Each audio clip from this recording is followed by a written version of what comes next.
Hey guys, welcome back to Chess Analysis Episode 4. So I realized that this episode doesn't actually have analysis to it, but I thought this was one of the very first games I played and one of the ones where I actually beat a higher rated player than I was. But look at this difference, like 437, 586, so it was a decently big difference, so I thought this game would be fun to share. So I played d4, knight f6, e4. He takes, I play again. He moves his knight back instead of taking, which I thought was interesting. Develop another knight. He plays a6, which doesn't make complete sense to me. I'm not completely sure what the move a6 accomplishes in this position. But then I played bishop to f4, developing a bishop. I played bishop to d3, since obviously I could not have played bishop to c4, because that would have hung a bishop. Ooh, whoopsies, sorry about that. Where were we? Then he plays h6, which doesn't really make sense. I don't really know, was he trying to go for some type of counterplay here? Because I was just making a wolf for my king when I played h4.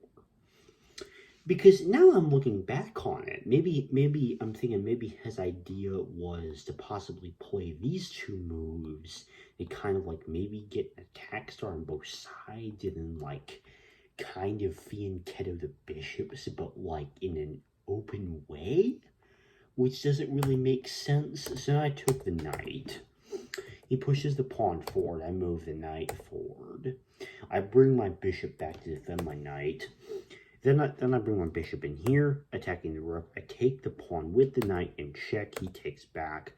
And I don't know why I didn't. Oh, well, yeah. Now I know why. Because it was defended by the queen. So I just move the bishop back. He pushes forward. Then I take the bishop for free, since he literally does not do anything about this at all.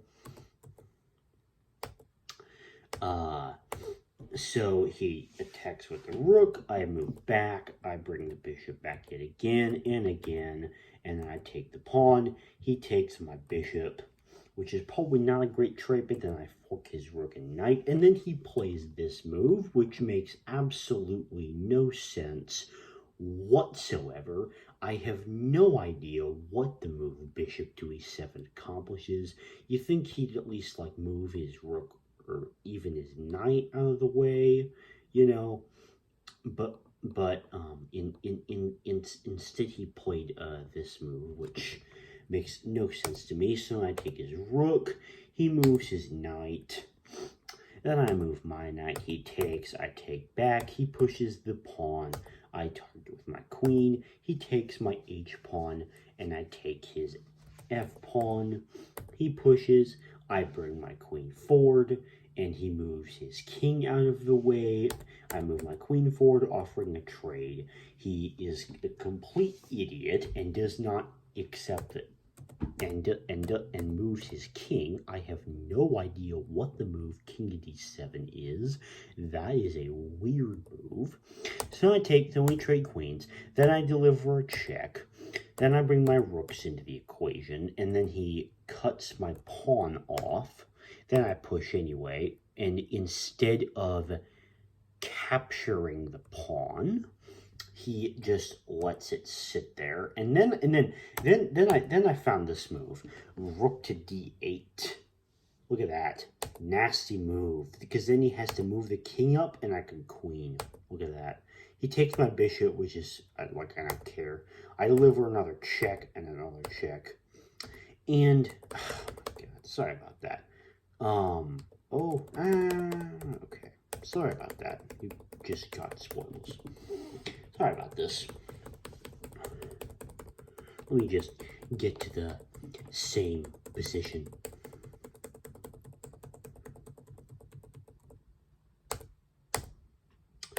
And I'm fairly certain in this position, it was well, no, because he could have escaped this way too.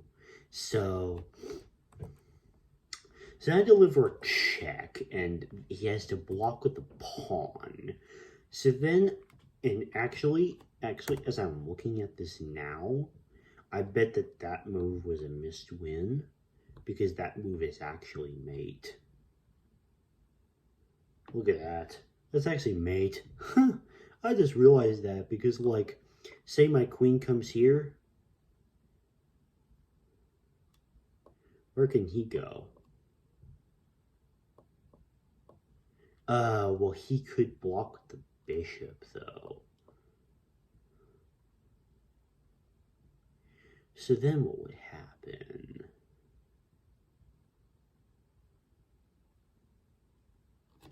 Honestly, I'm not really sure, to be honest. But then he blocks with the pawn. I bring my queen back. He takes this pawn randomly, so then I move the queen back up. Then he actually blocks with the bishop, so it's kind of that same sequence. Then he takes another pawn. I move my rook in. I'm quite clever. I think this move f4 was quite clever because he clearly wanted to help his rook in the defense. So by playing f4, I have just completely blocked the vision of his rook. He takes, and I take his bishop, but in that time hung my new queen. Then I play this move, which attacks his rook. He does not hang his rook, so I move my king up, defending the pawn and attacking the rook again. And then look at this move, rook d6. Just completely just gutters the king on the back rank. And actually, this wasn't a blunder. This was a tactical sacrifice because I predicted. No, I didn't actually. But isn't it funny how this move ended up killing him? Because by playing this move, he inadvertently realizes that he didn't know that.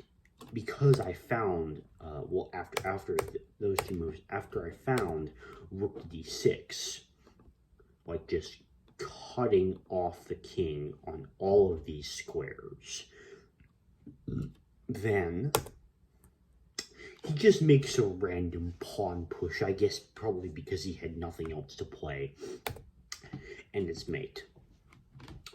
Look at this. I mean, that like, as far as just like brutal, just straight up lateral choking mates, it doesn't get more brutal than that. So that was this episode of Chess Analysis. See you guys later. Bye-bye.